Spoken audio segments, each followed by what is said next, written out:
Good morning to all of you.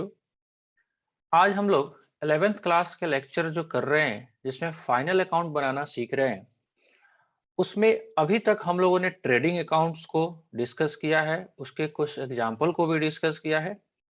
उसमें हो सकता है कुछ आपका डाउट रहा हो, उसको 2 मिनट के लिए भी होल्ड करते हैं। आज जो है एक फ्रेश सीरीज में फ्रेश माइंड से सबसे पहले हम लोग प्रॉफिट एंड लॉस अकाउंट के फॉर्मेट को डिस्कस कर लेते हैं। साथ ही साथ ये समझ लेने की कोशिश करते हैं कि प्रॉफिट एंड लॉस अकाउंट्स कैसे बनता है, इसके अंदर कौन कौन से कंटेंट होते हैं, वो सारी बातों को डिस्कस करते हैं।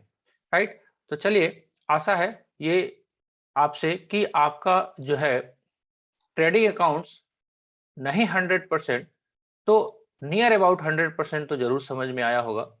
राइट, चलिए, सबसे पहले अभी तक हम लोगों ने क्या किया है उसको 1 मिनट लगा के थोड़ा समरी फॉर्म में देखें तो हमारे को जो चैप्टर चल रहा है जिसका नाम है final account. Right, final accounts हम लोग कर रहे हैं और इस फाइनल अकाउंट्स में करना क्या है हमारे को।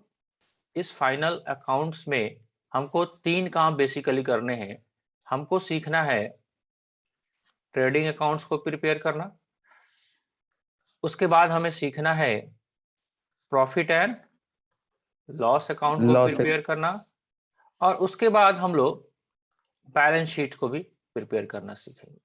राइट, जब तीनों काम हो जाएगा इकट्ठे तो ही जाके आपका फाइनल अकाउंट प्रिपेयर हो पाएगा। इन सारे आइटम को प्रिपेयर करने के लिए हमारे पास जो बेस आइटम है, यानी कि बेस इंफॉर्मेशन है, वो क्या है हमारा trial balance. Right, trial balance क्या होता है ये भी आपको पता है। आप जब जर्नल एंट्री करते हो उसके बाद उसको आप लेजर में पोस्ट करते हो। राइट, लेजर में पोस्ट करके उस लेजर का बैलेंस करने के बाद आपको जो प्रिपेयर करते हो वो ट्रायल बैलेंस आता है। इसका मतलब ये था कि बिना जर्नल एंट्री, बिना लेजर और बिना ट्रायल बैलेंस के आपका फाइनल अकाउंट्स का बनाना मुश्किल काम है, संभव नहीं है उसके बिना। राइट, इसके साथ ही साथ ये थ्योरेटिकल पोर्शन चल रहा है, एकेडमिक लाइफ चल रहा है, जिसको आप पढ़ के एग्जाम पास हो गए। प्रैक्टिकल लाइफ में बहुत इतना सारा कॉन्सेप्ट जो है या इतना मेहनत नहीं करना पड़ता है, बिकॉज प्रैक्टिकल लाइफ में आपको रेडीमेड सॉफ्टवेयर बने हुए हैं। आप सिंपली एक काम करते हो और उसी से ऑटोमेटिक वो जर्नल से लेजर, लेजर से ट्रायल बैलेंस, ट्रायल बैलेंस से बैलेंस शीट। जो लोग प्रैक्टिकली काम कर रहे हैं उनको अगर इस थ्योरेटिकल पोर्शन का नॉलेज नहीं होगा, काम तो हो जाएगा लेकिन उनको पता ही नहीं चलेगा, अरे ये हमने तो जर्नल एंट्री पोस्ट किया था, ये बैलेंस शीट बना के फेंक दिया। तो बीच का जो गैप है उनको दिमाग से निकल जाएगा।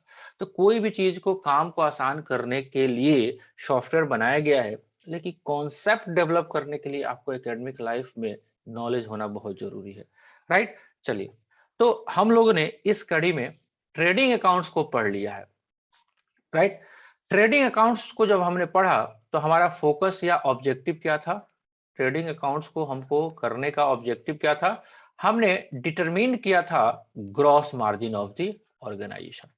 ग्रॉस मार्जिन, जिसको हम लोग टेक्निकली जिस नेम को रख के पुकारते थे वो नाम है ग्रॉस प्रॉफिट। यानी कि इस संस्था ने, इस ऑर्गेनाइजेशन ने टोटल कुल सकल लाभ कितना प्राप्त किया। अगर इसकी हिंदी की बात करें, सकल लाभ मतलब पूरा का पूरा लाभ। राइट, अब उस बिजनेस में बहुत सारे खर्चे भी होंगे, है ना। उन सारे खर्चों को हम कहां पे लेके आएंगे, प्रॉफिट एंड लॉस अकाउंट में। यानी कि प्रॉफिट एंड लॉस अकाउंट्स का आपका ऑब्जेक्टिव क्या रहेगा, टू एसर्टेन नेट मार्जिन, शुद्ध बचत, नेट प्रॉफिट, है ना। शुद्ध बचत, सारे खर्चे, दुनिया जहान के जितने खर्चे हैं वो सारे खर्चे को अब काटना पड़ेगा यहाँ पे। राइट, आपका जो भी बिजनेस रन कर रहा है उस बिजनेस में जितने भी खर्चे हैं, उस बिजनेस से रिलेशन में, आपके घर वाला नहीं, बिजनेस में। आप इमेजिनेशन कर सकते हैं कि हर बिजनेस में अलग अलग तरह के खर्चे हो सकते हैं, किसी में कुछ, किसी में कुछ, लेकिन खर्चे हैं, चाहे आप उसे जिस नाम से भी पुकारो। राइट, लेकिन वो बिजनेस का खर्चा है। लेट्स सपोज दैट आपके दुकान में कोई भी खर्चा होता है, आपने झाड़ू खरीदा, आपने कुलीन खरीदा, आपने हार्पिक खरीदा, आपने पेन खरीदा, पेंसिल खरीदा, आपने पेपर खरीदा, स्टाफ को सैलरी दिया, रूम का रेंट दिया, है ना, बिजली का बिल दिया, है ना, दुनिया जहान के जितने भी खर्चे हैं उसको प्रॉपर हेड में क्लासिफाई करके और उसको हम लोग प्रॉफिट एंड लॉस अकाउंट्स में लेके आते हैं। थोड़ा सा हम आपको दिखा देना चाहते हैं कि ये कैसा दिखता है। तो दिखेगा कुछ ऐसा ही, राइट। देखिए आपके सामने स्क्रीन दिख रहा है। अच्छा ये मैंने पूछा यस ही नहीं, सर। स्क्रीन का शेयरिंग हो रहा है ना? ऐसा नहीं कि हम केवल मेरा फोटो ही देख रहे हो आप, ऐसा तो नहीं है? नहीं, नो सर। राइट।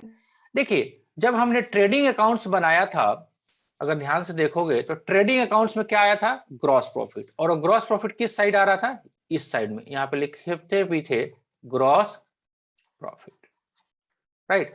वो ग्रॉस प्रॉफिट सबसे पहले यहां से डेबिट साइड से आपको पीएल अकाउंट जब प्रिपेयर करेंगे उसको इस साइड में लेके आना पड़ेगा, राइट।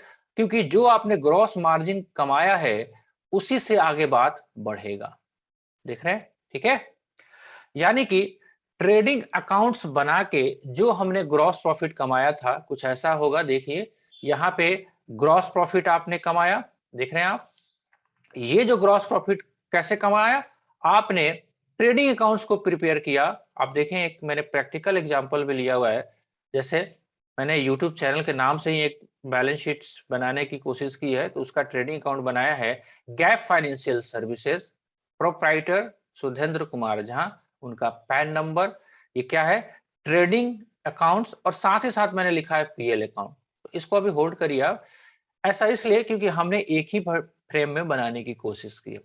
लेकिन आप देखोगे तो ये क्या कंटेंट है आपके पास? सिंपल वही बात, opening stock, purchase, direct expenses, sales, direct income, closing stock, और जो बैलेंसिंग फिगर आ गया वो क्या है आपका? Gross profit. ये ग्रॉस प्रॉफिट कहां पे लेके जाएंगे हम लोग? ये इसको हम ट्रांसफर करेंगे पीएल अकाउंट में, राइट। लिखेंगे, अगर यहां पे लिखना भी है gross profit transfer to profit and loss account, ऐसा लिख सकते हैं। यहां पे gross profit transfer from trading account, ऐसा भी लिख सकते हैं। लिखने में कोई दिक्कत? कोई दिक्कत। No sir. अब रहा बात, मैंने आपको बताया कि देखिए अब इसका वन बाय वन आप क्लासिफिकेशन नहीं कर सकते। हर बिजनेस में जो बिजनेसमैन है उसके एक्सपेंडिचर जो है वो डिफरेंट डिफरेंट है ना। और उसी एक्सपेंडिचर को डिफरेंट लोग डिफरेंट नाम से भी बुलाते हैं, है ना। जैसे एग्जांपल, आपको कोई बेवकूफ कहना चाहता है या मुझे ही कहना चाहता है, आपको क्यों कहेगा? मुझे कोई बेवकूफ कहना चाहता है तो सामने वाला क्या कहता है? साफा गधे है। तो गधे है कहने का मतलब यह है कि हम गधा थोड़ी हो गए। लेकिन उसका सेंस क्या बन रहा है कि आपको वो बेवकूफ समझता है। या अब मान लेते हैं कोई दूसरा बंदा आता है, वो गधा नहीं कहता है, वो ये नहीं कहता है साफा गधे है, ये नहीं बोलेगा, वो बोलेगा साफा बोके है। इसका मतलब भी क्या है? इसका मतलब मेरा माइंड जो रियलाइज कर रहा है कि सामने वाला बंदा जो है मुझे क्या कह रहा है कि तुम एकदम बुड़बक है ना, या साफा लल्लुए है। कहता है ना जी, लोग कहता है कि नहीं कहता? तो वैसे ही आप अपने बिजनेस के एक्सपेंसेस को हो सकता है आप कुछ और नाम से बुलाएं, मैं कुछ और नाम से बुलाऊं। कोई भी एग्जांपल ले सकते हैं। लेट सपोज दैट अगर मेरे ऑफिस है और ऑफिस में हमारे को मान लेते हैं कि हमने झाड़ू खरीदा। झाड़ू होता है ना जी, ऑफिस में झाड़ू लगाने के लिए झाड़ू खरीदोगे। चलिए अब इसको क्या यस एंट्री सर। करोगे? मान लेते हैं 50 रुपए का आपने झाड़ू खरीदा, इसका जर्नल एंट्री क्या करोगे? झाड़ू account debit to cash account, झाड़ू account debit to cash account, है ना, है ना। यही करना चाहिए कायदे से। अब थोड़ा सा यस अजीब सा सर। नहीं लग रहा है आपको झाड़ू का अकाउंट? मान लेते हैं पोछा का कपड़ा खरीदा आपने, पोछा, है ना, 20 रुपए का, तो पोछा account debit to cash account. तो हो सकता है, ऐसा मना ही नहीं है आपको, आप कर सकते हो। लेकिन थोड़ा इसको स्टैंडर्ड नेम दिया जाए तो क्या थोड़ा और अच्छा लगेगा? अगर मान लीजिए झाड़ू है, पोछा है, कूलिंग है, अब ये ऑफिस के खर्चे हैं, तो हम इसको क्या हम ऐसा लिख सकते हैं कि ऑफिस एक्सपेंसेस, है ना? Yes sir. टू कैश, और लिख लेंगे कुछ भी जो नरेशन में आपको समझ में आता है। मतलब एक ही वस्तु के डिफरेंट पुकारने के नाम हो सकते हैं, तो उस पे कंफ्यूज नहीं होना है। लेकिन आपको ये बस ध्यान में रखना है कि अब ग्रॉस प्रॉफिट आपने कमा लिया है, तो आपके दुकान में बहुत सारे, आपके बिजनेस में, आपकी कंपनी में, आपका जो भी बिजनेस है, आपका जो भी सेंटर है, वहां पे जितने भी खर्चे होंगे उसको एक प्रॉपर हेड में डाल डाल के हमको पीएल अकाउंट में लिखना पड़ता है, राइट? वो कहां से आएगा? सारे लेजर जो हमने जर्नल एंट्री करते समय बनाया है वहीं से आएगा, राइट? कुछ लोग इसको ऑफिस एक्सपेंसेस ना लिख के ऐसा भी तो कर सकते हैं, चलो भाई ये जनरल एक्सपेंसेस है, जनरल एक्सपेंसेस, है ना? कह सकते हैं, कोई दिक्कत नहीं है। आप ऑफिस एक्सपेंसेस को, जनरल एक्सपेंसेस को कुछ भी एक नाम दे दो। बिकॉज़ अगर एक-एक आइटम का आप लेजर बनाते जाओगे तो आपके पास लेजर की संख्या बहुत ज़्यादा हो जाएगी। आपको मालूम है कि जर्नल एंट्री जब करोगे तो उसको लेजर में पोस्टिंग करना है। जितने ज़्यादा लेजर होंगे उतने आपको खाने खींचने पड़ेंगे, सबका बैलेंसिंग करना पड़ेगा। तो कुछ कॉमन आइटम है उसको एक ही जगह आप क्या करो, इंट्रोड्यूस कर दो, राइट? तो इसीलिए हम वन बाय वन डिस्कस करते जा रहे हैं, और उसमें पहला एक्सपेंस हालांकि आया था जनरल एक्सपेंस, इसलिए मैंने आपको डिस्कस की। तो जनरल एक्सपेंस, है ना? कुछ भी हो सकता है, जनरल एक्सपेंस में कुछ भी खरीदा हो, झाड़ू खरीदा हो, पोछा खरीदा हो, मतलब नॉर्मल जो खर्चे होंगे ऑफिस के, शॉप के, वो यहाँ पे आ जाएगा, है ना? आपने कुछ चैरिटी किया, चैरिटी कर सकते हो, है ना? दुर्गा पूजा आया, यस सर। छतौनी पूजा समिति, बलुआ बाजार पूजा समिति, मीना बाजार पूजा समिति वालों ने आया आपके दुकान में 151 रुपए का चंदा काट दिया, चैरिटी आपने किया। या हो सकता है आप बड़े दयावान हैं, आप बहुत मतलब दयालु किस्म के आदमी हैं, है ना? मेरी तरह क्लासेस जैसे फ्री में अनाउंस कर दिया, है ना? थोड़े तो दयालु मानते हो कि नहीं मानते हो? है ना? क्लासेस कराओ सुबह-सुबह, इंटरनेट भी महँगा हो गया है आजकल, इंटरनेट का भी बिल पे करो, लैपटॉप भी पे करो, लाइटिंग लगाओ और 7 बजे सुबह बैठ जाओ कुर्सी पे और पढ़ाओ, इसका कोई फीस नहीं है। तो चैरिटी ही तो हो रहा है कि नहीं हो रहा? चैरिटी का मतलब ये हो रहा होता है। है कि आपने या तो डोनेशन दिया है या आपने ऐसा समाज सेवी कार्य किया है। आपको लगा आपके मोहल्ले में 5 बच्चे हैं, उनको पुस्तकें खरीद के दे दिया फ्री में पढ़ने के लिए। तो ये एक्सपेंसेस जो है चैरिटी कहलाता है। क्लियर? जनरल एक्सपेंस, चैरिटी, ये सारे खर्चे, ये डायरेक्ट एक्सपेंसेस नहीं है, लेकिन आपके दुकान के ये खर्चे हो गए। आपका दुकान बिका नहीं बिका सामान, उसमें ये सारे खर्चे तो आएँगे। ऑफिस लाइटिंग, है ना? अब देखो, ऑफिस लाइटिंग भी कुछ लोग इसको बोल सकता है, कुछ लोग इसको इलेक्ट्रिसिटी एक्सपेंसेस भी बोल सकता है ना? ये इलेक्ट्रिसिटी बिल भी बोल सकते हैं कि नहीं भी सर? कहने का सेंस ये है कि आपके ऑफिस में जो भी बिजली बत्ती जल रहे हैं, उस पे जो खर्चे हो रहे हैं, वो एक्सपेंडिचर है। अब इसको ऑफिस लाइटिंग कहो, इलेक्ट्रिसिटी बिल कहो, जो आपकी मर्जी है वो कहो, बट खर्चे तो है, बिजली का बिल तो आएगा। और एक चीज ध्यान में रखना, पीएल अकाउंट में जितने भी ये खर्चे है ना, खर्चे, जितने भी ये एक्सपेंसेस है, जो पीएल अकाउंट में जाएंगे उसको हम लोग टेक्निकली क्या बोलेंगे? Indirect expenses. क्या बोलेंगे? Indirect expense. इनडायरेक्ट एक्सपेंसेस की हिंदी क्या होगी? अप्रत्यक्ष कर, सॉरी, अप्रत्यक्ष खर्चे, राइट? मतलब आपका सेल्स हो रहा है नहीं हो रहा है उससे कोई मतलब नहीं है, आपके ये खर्चे ऑलमोस्ट आपके पीरियोडिक होते हैं, रेकरिंग होते हैं, ये होने ही होने हैं, राइट? ऑफिस खुलेगा तो लाइट जलेगा, कस्टमर आए या नहीं आए, बिजली का बिल 100 रुपया तो आ गया, है ना? चलिए, लॉ चार्जेस, ये क्या होता होगा लॉ चार्जेस? आपका दुकान है, आपका बिजनेस है, हो सकता है कुछ लीगल एक्सपेंसेस भी आता हो, जैसे कोई केस मुकदमा हो गया, या आपका कोई भी कोर्ट में जाते हो, कुछ एफिडेविट कराना है, रेंट एग्रीमेंट ही बनवाना है ना? कुछ एग्रीमेंट करने हैं तो कोर्ट में जाओगे, वकील साहब को हायर करोगे, तो उनको कुछ ना कुछ फीस तो दोगे, वो सारे खर्चे यहाँ पे आ जाए, राइट? चलिए, नेक्स्ट है एडवर्टीजमेंट। एडवर्टीजमेंट का हिंदी होता है प्रचार प्रसार। आपका दुकान खुला, आपने गाड़ी वाले को, ठेला वाले को लिया, खुल गया, खुल गया, खुल गया, आपके शहर मोतिहारी में खुल गया, आइए आपका 1 दिसंबर 2021 से महा ऑफर विंटर सीजन का 50% ऑफ चल रहा है, राइट?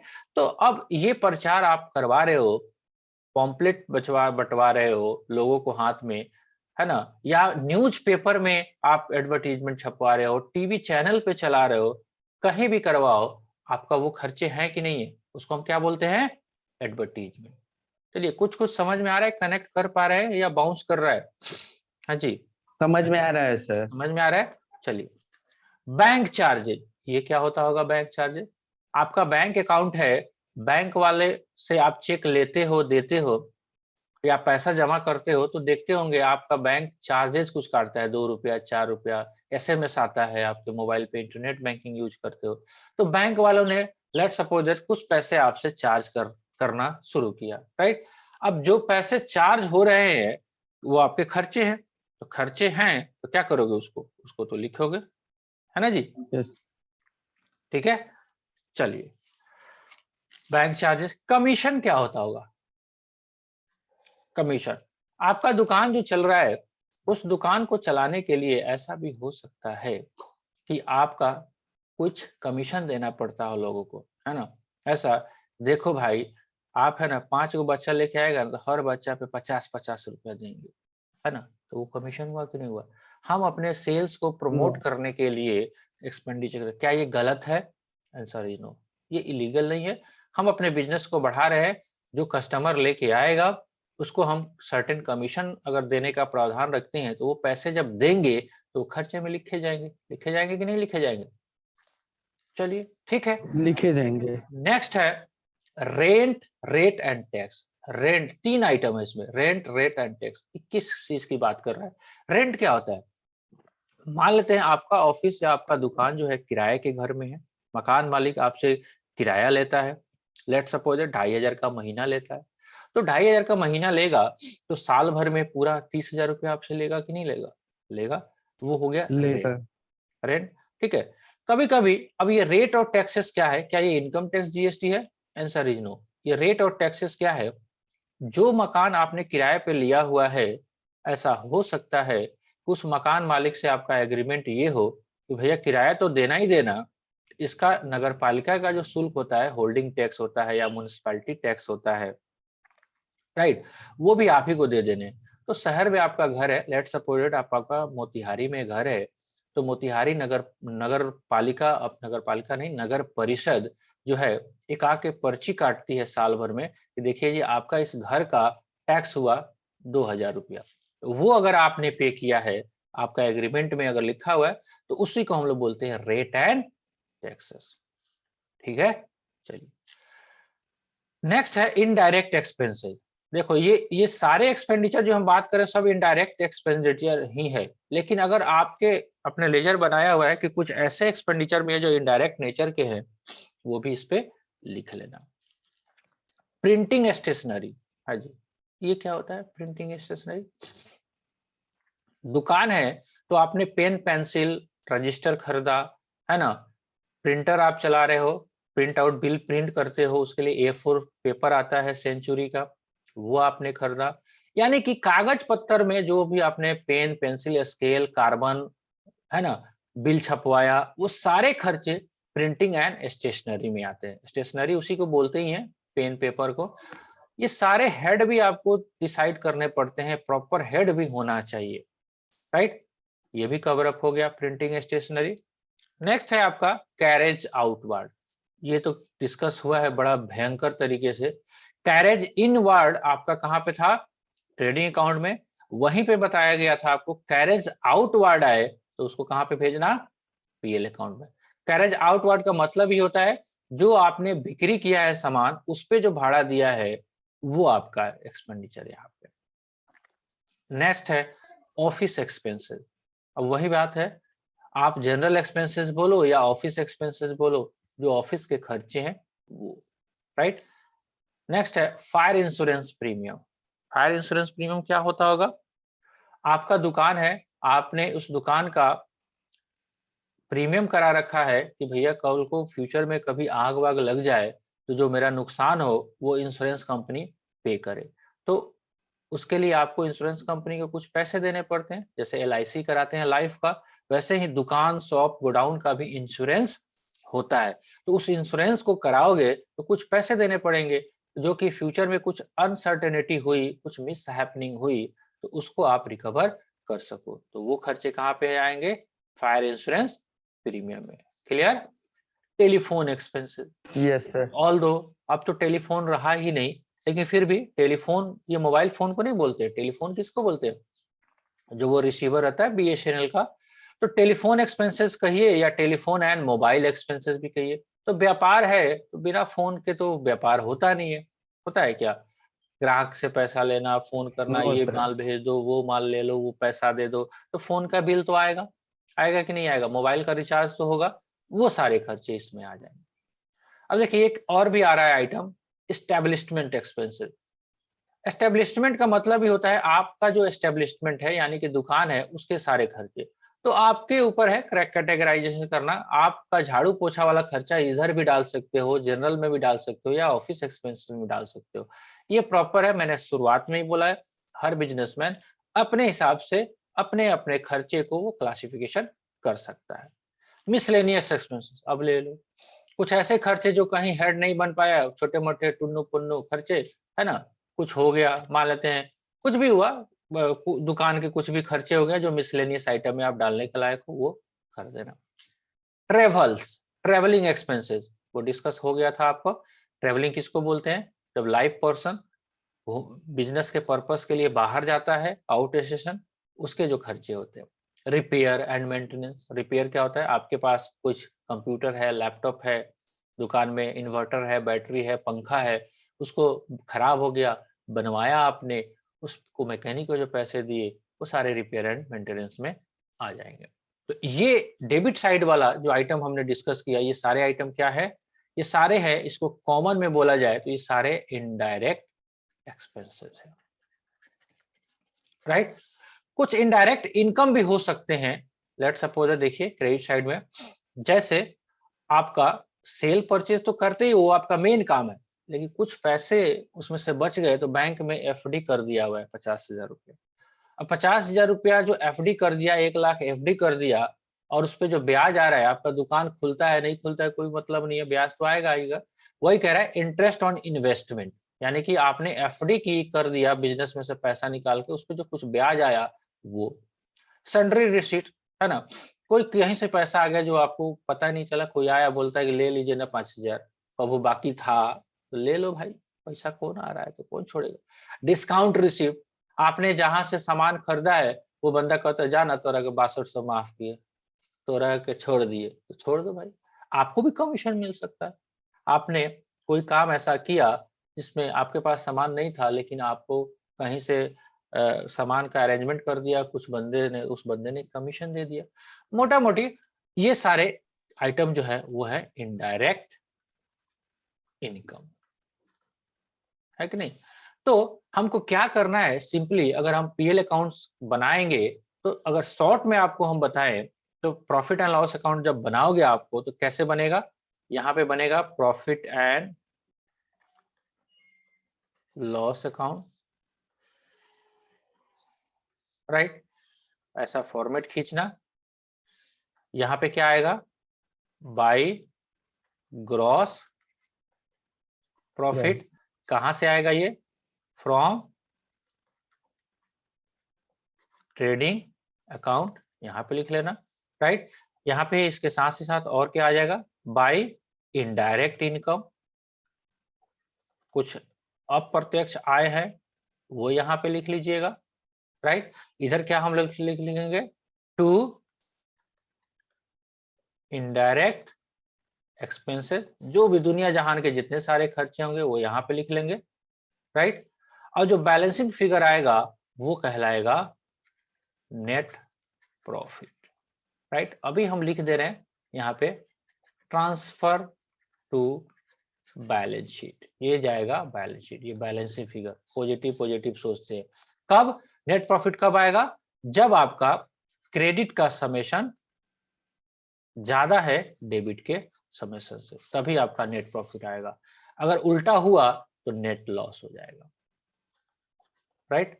तो अभी हम पॉजिटिव बात कर रहे हैं कि हमारा इधर का जोड़ ही ज्यादा है, 100 रुपया है मान लेते हैं, और ये है आपका 80 रुपया, तो 20 रुपया आपका नेट प्रॉफिट है।